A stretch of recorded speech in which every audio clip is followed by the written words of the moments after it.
Hello students, welcome to IFS. आज के session में हम बात करने वाले हैं हरियाणा पब्लिक सर्विस कमीशन ने जो अभी अभी अनाउंस करी है लगभग 1535 पोस्ट है असिस्टेंट प्रोफेसर की, उसको एग्जाम स्कीम के बारे में बात करूंगा और जो कंसर्न सिलेबस है उसका थोड़ा सा ग्लिम्स मैं आप सबके सामने दूंगा। तो जो एग्जाम स्कीम यहाँ लगाई गई है एचपीएससी में, बहुत स्ट्रेट फॉरवर्ड उन्होंने बातें करी है। कुछ एक ऑर्थोडॉक्स चीजें नहीं होकर कुछ उन्होंने वेरिएशन इसमें रखा है। वेरिएशन क्या है, बड़ा इंटरेस्टिंग है। देखो, सबसे पहले एग्जाम स्कीम देखते हैं और उससे पहले ये भी बता दूं कि अपने लिए जो काम का यहाँ पार्ट है, अपने लिए 4 सब्जेक्ट है। हालांकि 1535 सब्जेक्ट्स कई सारे पोस्ट जो है कई सारे सब्जेक्ट्स में है, लेकिन अपने पास 4 सब्जेक्ट है, जोलॉजी, बॉटनी, माइक्रोबायोलॉजी और बायोटेक्नोलॉजी। इनकी पोस्ट से हमें मतलब है। उनका सिलेबस में आपके सामने हम देखेंगे। तो सबसे पहले अगर मैं स्कीम की बात करूं तो स्कीम में हम देखेंगे कि 1535 पोस्ट है असिस्टेंट प्रोफेसर की कैलस ग्रेड में। टोटल 100 क्वेश्चन है। इस 100 क्वेश्चन में 90 क्वेश्चन ऐसे हैं जो कि सब्जेक्ट के होंगे, बाकी 10 क्वेश्चन ऐसे हैं आपके पास जो लॉजिकल रीजनिंग के हैं, जनरल एप्टीट्यूड के हैं, डाटा इंटरप्रिटेशन के मान लीजिए। उसमें आपको हरियाणा का जो जीके है, इकोनॉमी, पॉलिटी, ज्योग्राफी, उसके भी क्वेश्चन है। Decision making and problem solving है, बेसिक न्यूमरेसी, मतलब वो 10 क्वेश्चन है।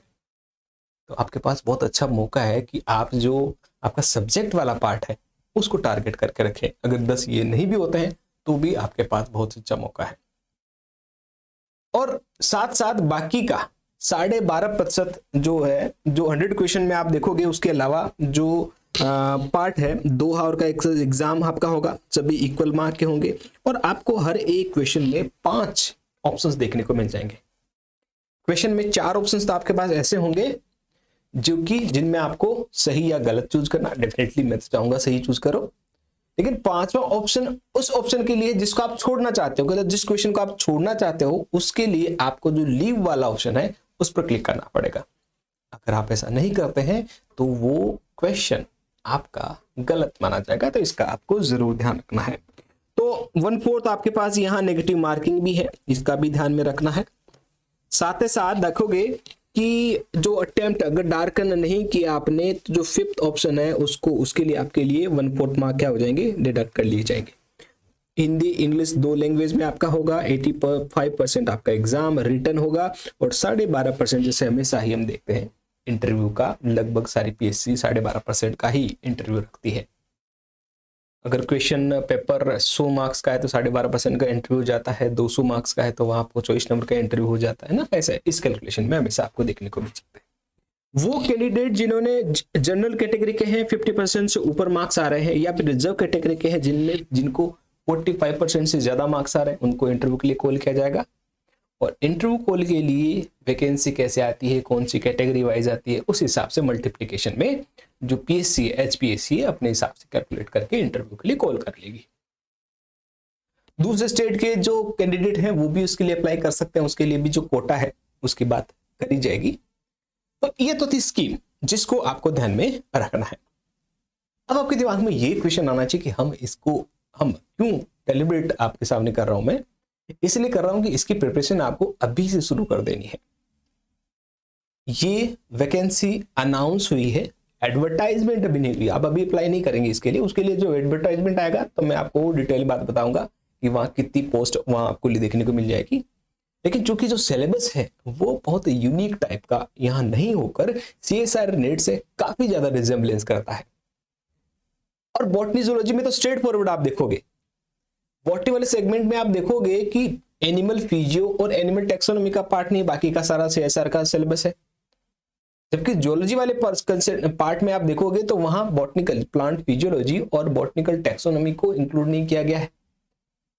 बाकी सारा सिलेबस आपको मोरलेस सेम है।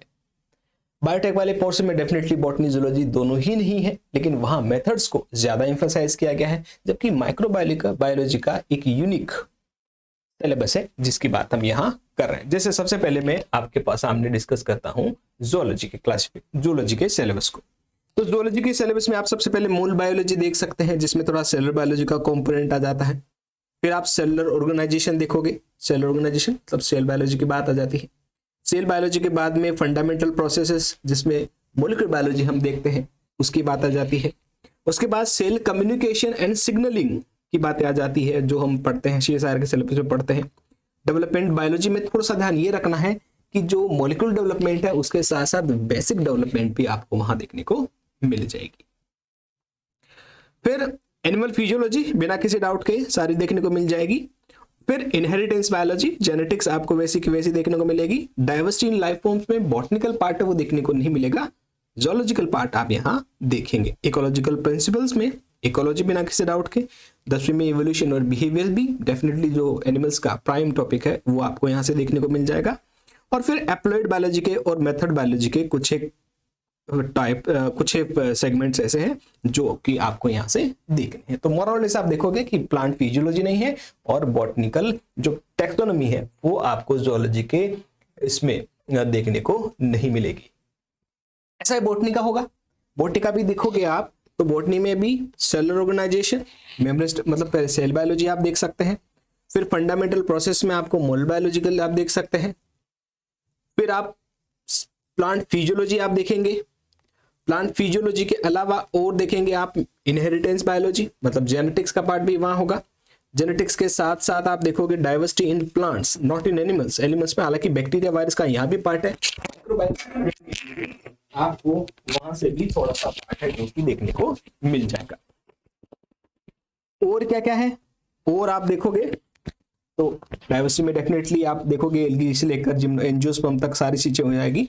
डेवलपमेंट बायोलॉजी जो एम्ब्रियोलॉजी है, प्लांट एम्ब्रियोलॉजी, वो थोड़ा सा ज्यादा एम्फेसाइज करके होता है। CSIR में इतना ज्यादा नहीं पढ़ते, लेकिन हाँ थोड़ा सा आपको ज्यादा पढ़ना पड़ेगा। इकोलॉजिकल प्रिंसिपल वही सेम जो अभी जूलॉजी में बात कर रहे थे। ऐसे ही बॉटनिकल क्लासिफिकेशन में भी कंजर्वेशन और अप्लाइड इकोलॉजी की बात भी हो जाएगी। साथ ही साथ अप्लाइड बायोलॉजी जिसमें जो टेक्निक्स है वो आ जाती है, मेथड्स जो आ जाती है, और प्लांट टिश्यू कल्चर PTC है वो भी आपको जो बॉटनिकल नोमेनक्लेचर में है वो देखने को मिल जाएगा। ठीक है, तो ये भी बात होती है किसकी, बॉटनी के सिलेबस की। बॉटनी सिलेबस के बाद में थोड़ा सा मैं आपको बता देता हूं माइक्रोबायो का सिलेबस। माइक्रोबायो के सिलेबस में भी आप देखोगे माइक्रोबायोलॉजी की हिस्ट्री क्या है, कौन कौन सी मेथड है जो माइक्रोबायोलॉजी में काम आती है, मॉलिक्यूलर टैक्सोनॉमी और डाइवर्सिटी क्या है बैक्टीरिया की वो भी काम आएगी। प्रोकैरियोटिक सेल की स्ट्रक्चर फंक्शन है, थोड़ा सेल बायोलॉजी वाला पार्ट है। माइक्रोबियल ग्रोथ कैसी होती है, माइक्रो ऑर्गेनिज्म का कंट्रोल कैसे कर सकते हैं, माइक्रोबियोलॉजिकल मेटाबॉलिज्म कैसे हो सकता है, कौन कौन सी डिजीज और होस्ट पैथोजन इंटरेक्शन क्या क्या हो सकते हैं वो भी आपको यहाँ से देखने हैं।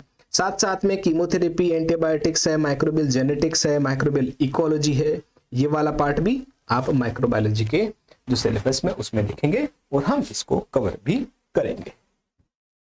उसके अलावा अपने पास एक और बच जाता है सबसे लास्ट में, और वो बायोटेक का आ जाता है।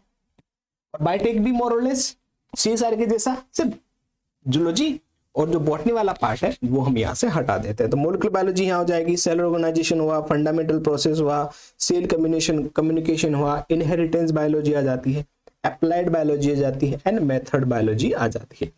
तो इसमें इकोलॉजी भी नहीं देख रहे आप, इवोल्यूशन भी थोड़ा सा देखने को मिल जाए। मॉलिक्यूलर बायोलॉजी है आपके पास, सेलुलर बायोलॉजी भी है, फंडामेंटल प्रोसेस सेल बायोलॉजी वाला पार्ट भी है, मॉलिक्यूलर बायोलॉजी वाला पार्ट भी है, सेल सिग्नलिंग भी है, साथ साथ जेनेटिक्स भी आपके पास है यहाँ।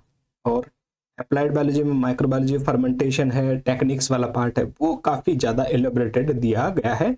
बाकी मेथड इन बायोलॉजी आप देखोगे जितने भी मेथड्स आप काम में लेते हैं बायोटेक में वो सारी की सारी आपको यहाँ देखने को मिल जाएगी, वो सारी की सारी आपको यहाँ देखने को मिल जाएगी। तो फिर देर किस बात की, जब तक एडवर्टाइजमेंट आता है तब तक आपके पास मौका है कि अपने आप को माइंड मेकअप करें, सरकारी नौकरी के लिए अपने आप को प्रिपेयर करें। तो दूर कहाँ जाना, आइए हमारे पास IFAS में, और हम आपके लिए बहुत सारे इसी सब्जेक्ट को कवर करते हैं। हमारे पास CSIR नेट के इक्विवेलेंट अभी तो बिल्कुल हमारे जो बुक कार्निवल्स मान लीजिए, या फिर हमारा जो अलग अलग जो डिस्काउंट चल रहे हैं वो भी देखने को मिल जाएंगे।